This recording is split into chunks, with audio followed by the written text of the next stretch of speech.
So look now, here comes Kansas City. They just refuse to relinquish their reign after their latest comeback victory. Patrick Mahomes threw for a season-high 352 yards while rallying the Chiefs from an 11-point deficit in the fourth quarter against the Colts. The game went to overtime where a field goal sealed the 23-20 win. The Chiefs did Chiefs things in the fourth quarter and in overtime, but did this say more about the Chiefs or the Colts late in the game? Dan, go ahead. Oh, Schrager's here now. Peter Schrager joins us. Peter Schrager. Yeah. Peter Schrager. Shredder. Colts. What's up, Pete? What's up, Stephen A?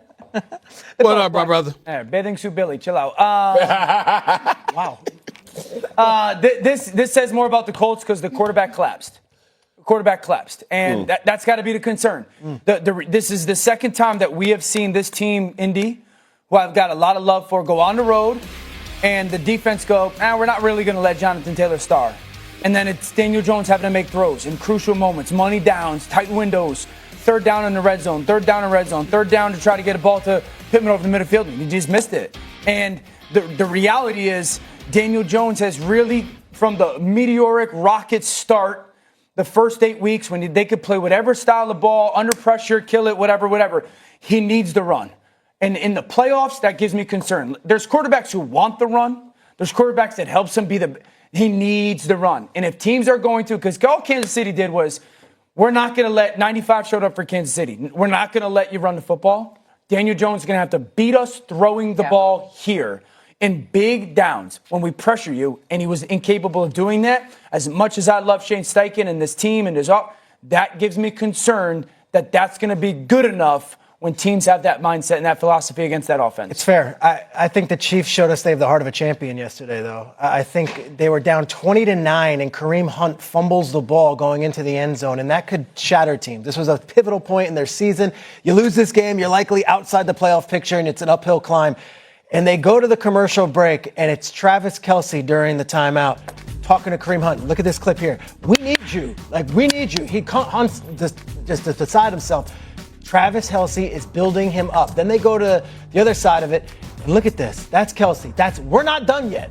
We're not going down like this. Chris Jones got the entire crowd going during this commercial break. He played great yesterday. Jones showed up right when we were about to say he's on a milk carton this season. He showed up. He's no longer missing. They're down 20-9.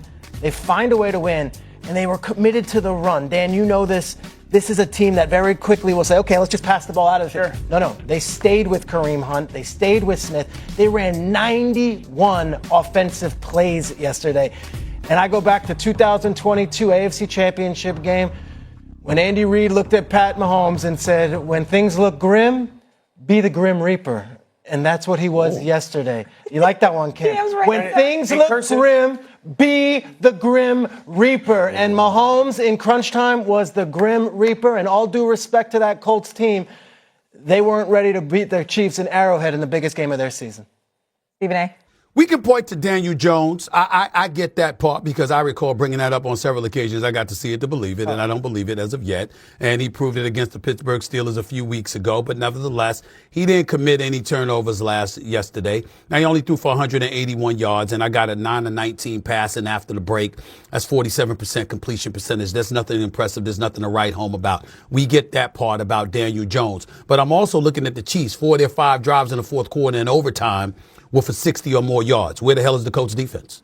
I thought they were the most complete team in the NFL, according to Jeff Saturday, a.k.a. Sergeant Friday. That's what he's been telling us on both sides of the ball. They're the most complete team. He said NFL? All right? Yes, he thought they should be ranked. He said AFC. He said AFC. He said AFC.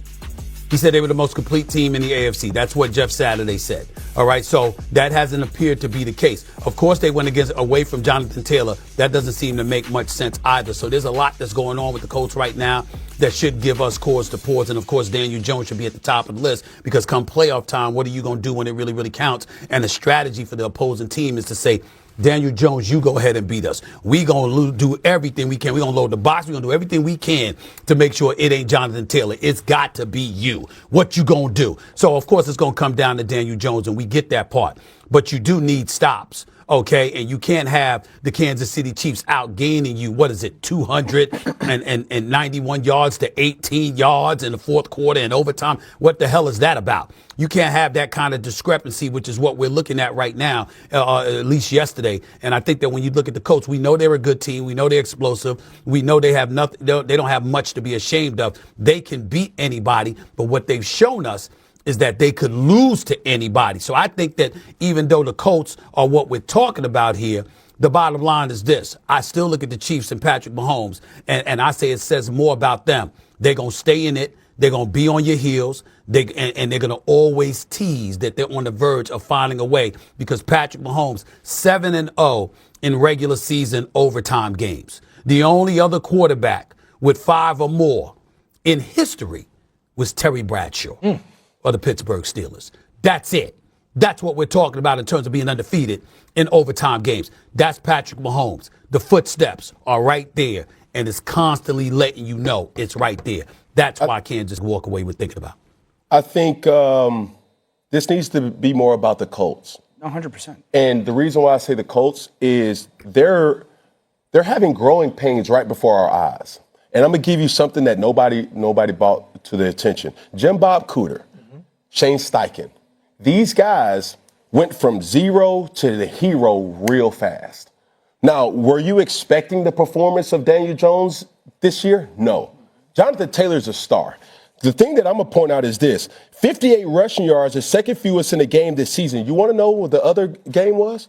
The Pittsburgh Steelers. He had 45 yards. Now, the road to glory goes through Jonathan Taylor. You have to get him involved. He had that one explosive play, I think it was with 27 yards. But other than that, you got to keep feeding the beast. Jonathan Taylor is probably more dynamic and probably can affect you in many different ways, but he's your version of a Derrick Henry.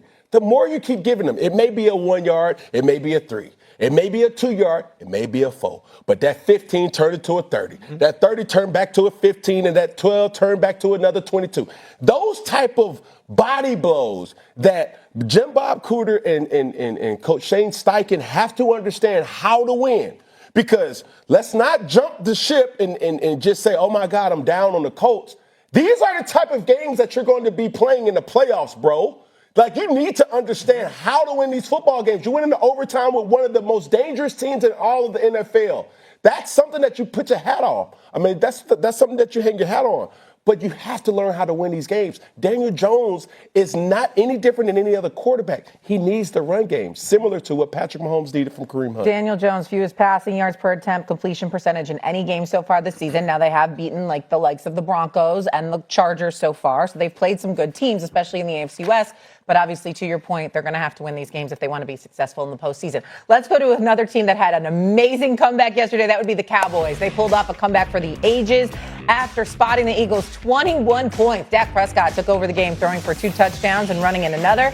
And a game-winning field goal tied the largest comeback in franchise history for the Cowboys. Last week, Peter Schrager knew just how important these next few games were going to be.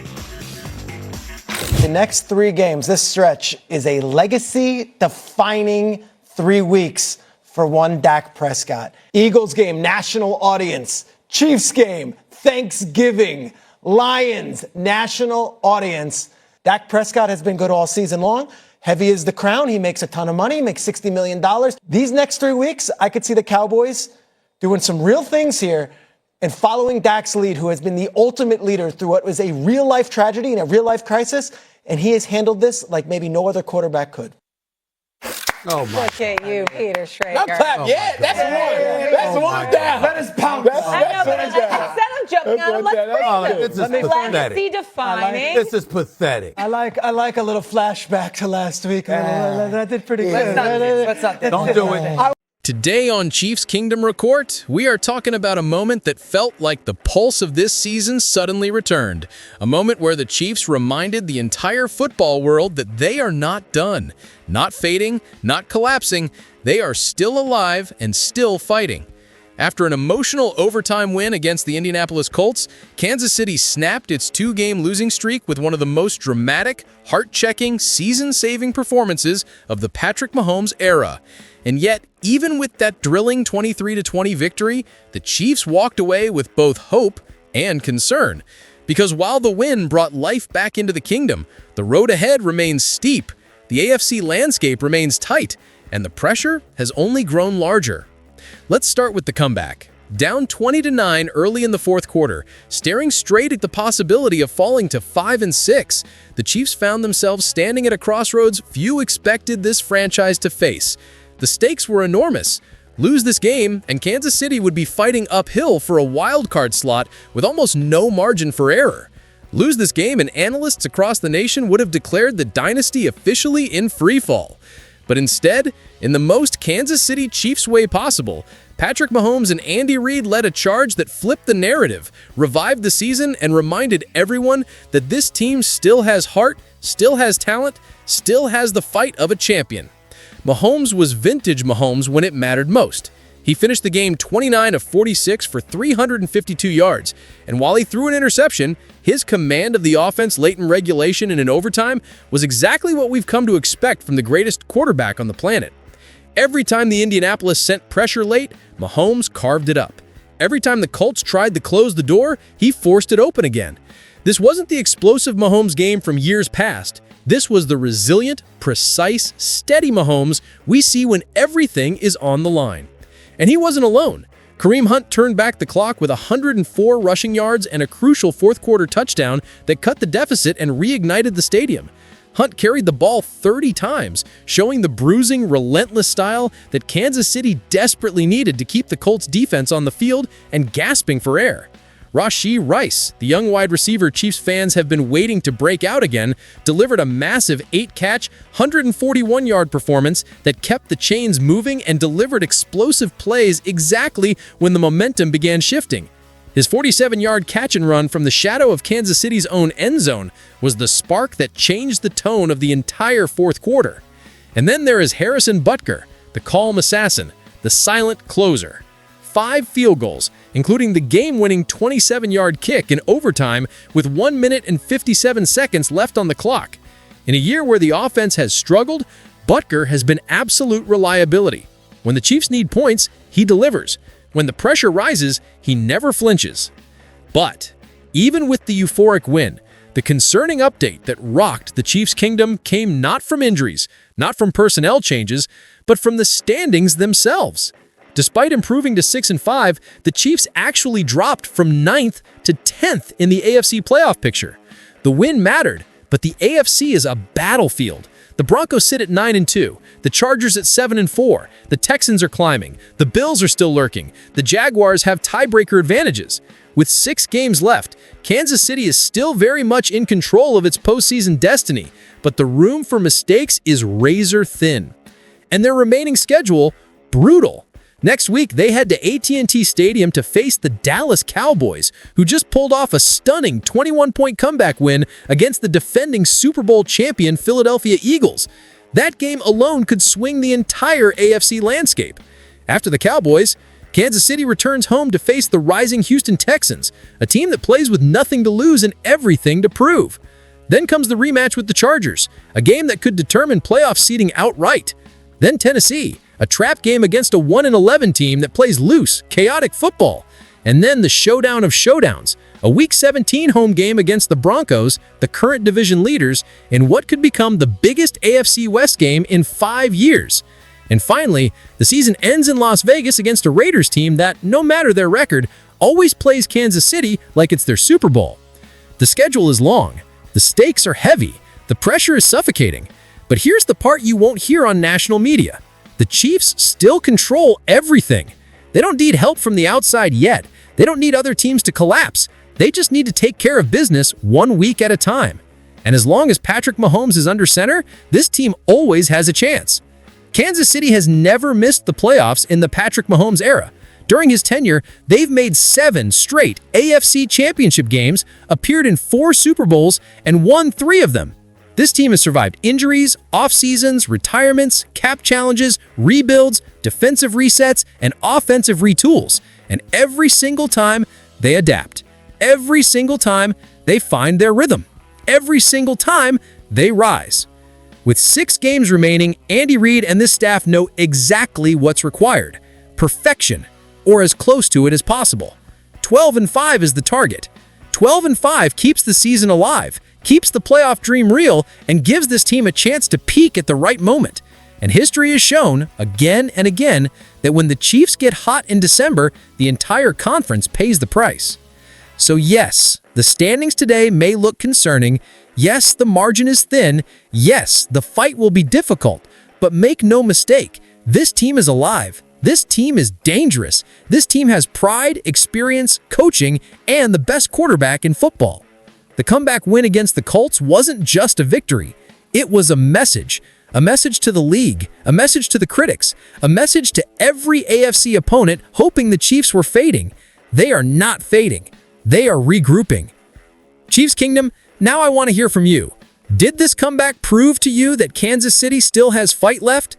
Do you believe the Chiefs can run the table and storm back into the playoffs? Drop your thoughts in the comments, hit that like button, and subscribe to Chiefs Kingdom Report so you never miss a moment of this journey. The season is far from over, and the Kansas City Chiefs are far from done.